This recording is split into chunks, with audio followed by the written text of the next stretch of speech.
ক্ষতিপূৰণ যদি দিব নোৱাৰে তেতিয়া বুজি পাব যে অসমৰ মুখ্যমন্ত্ৰীৰ অকমন্যতা অদক্ষতাৰ কাৰণে আমাৰ কেব চালকসকলৰ এই দুৰ্গতি হৈছে আৰু তেওঁলোকে ন্যায় পোৱা নাই। এই কথাটো আমি সকলোৱে উপলব্ধি কৰোঁ, কাৰণ তাত তেওঁলোকৰ মুখ্যমন্ত্ৰীয়ে ন্যায় দিবলৈ বাধ্য কেনেকৈ কৰাব পাৰিব? অসমৰ মুখ্যমন্ত্ৰীয়ে কথা পাতিব লাগিব, গৃহ মন্ত্ৰণালয়ৰ লগত কথা পাতিব লাগিব, দেশৰ প্ৰধানমন্ত্ৰীক বাধ্য কৰাব লাগিব, কাৰণ এনেধৰণৰ অত্যাচাৰ কোনো কাৰণতে গ্ৰহণীয় নহয়। এতিয়া কৈছে যে এখেতসকলৰ লগত কথা নপতাকে মানে অতুল বৰা ডাঙৰীয়াই পোনপটীয়াকৈ তেওঁলোকৰ লগত কথা পাতি কিবা এটা সিদ্ধান্ত দিব কৈছে। যিসকল অত্যাচাৰিত হৈছে কেব চালক, টেক্সি ড্ৰাইভাৰ, যিসকলে বৰ্তদিনে যুঁজি আছে, যিসকল সংগ্ৰামী সংগঠন ইয়াৰ লগত জড়িত, তেওঁলোকৰ মনৰ বেদনা, তেওঁলোকৰ কি উদ্দেশ্য, সেইটো মন্ত্ৰীগৰাকীয়ে কথা পাতি অৱগত হ'ব লাগে আৰু সেই মৰ্মে আগবাঢ়িব লাগিব। নহ'লে পৰৱৰ্তী দিনতো এনেকুৱা ধৰণৰ ঘটনা ঘটিব, তেতিয়া দায়িত্ব কোনে ল'ব? আৰু ইয়াতকৈ ভয়ংকৰ ঘটনা যেতিয়া ঘটিব, ইতিমধ্যে আপোনালোকে জানে যে অসম অৰুণাচল সীমান্তত কেনেকৈ ৰাইজ, অসমৰ জনগণ গুলীবিদ্ধ হ'ব লগা হৈছে। এনেকুৱা ঘটনা মিজোৰামতো হৈছিল, এনেকুৱা ঘটনা বেলেগ বেলেগ সীমান্ততো চলি থাকে। সীমান্তত চলি আছে, এতিয়া সেইখন ৰাজ্যলৈ যোৱা আমাৰ গাড়ীবোৰৰ ওপৰতো আক্ৰমণ চলিছে।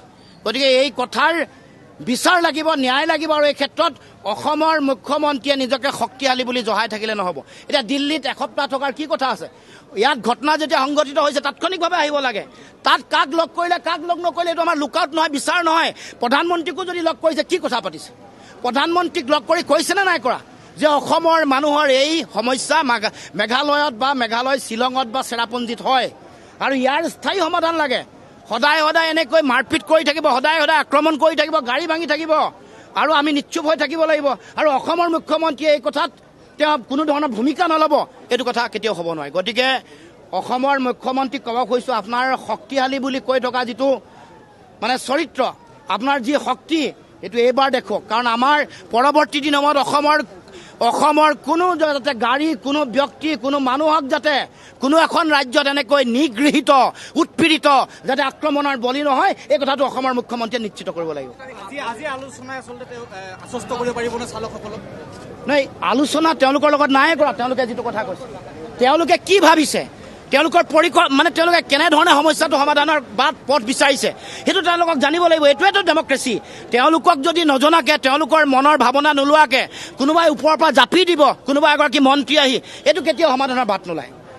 তেওঁলোকৰ লগত আলোচনা কৰি তেওঁলোকে কোন বাটেৰে সমস্যাৰ সমাধান বিচাৰিছে। তেওঁলোকোতো এনেকুৱা নহয় যে এনেধৰণে বাৰে বাৰে অত্যাচাৰিত তেওঁলোক হৈ থাকিব, আক্ৰমণৰ বলি হৈ থাকিব, গাড়ী ভাঙি থাকিব আৰু এবাৰো অসমৰ মুখ্যমন্ত্ৰীয়ে ন্যায় নিদিব।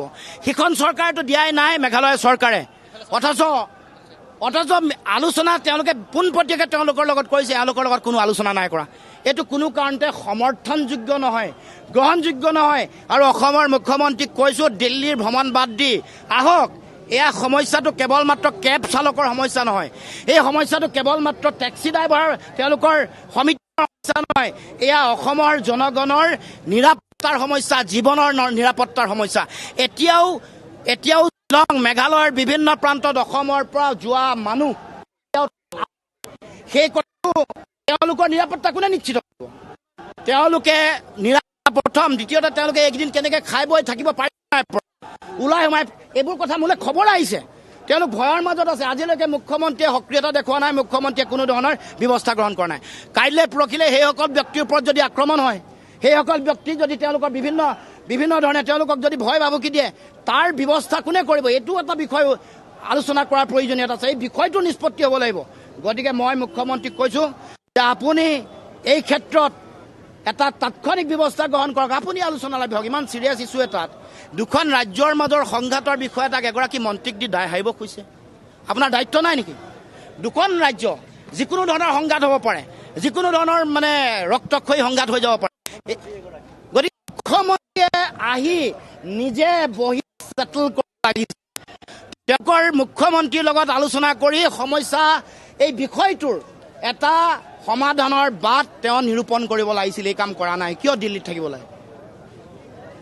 অতুল বৰাক দায়িত্ব দি সামৰিব খুজিছে নেকি অসমৰ মুখ্যমন্ত্ৰীয়ে দায়িত্ব? এইটো প্ৰশ্ন কৰিব খুজিছোঁ।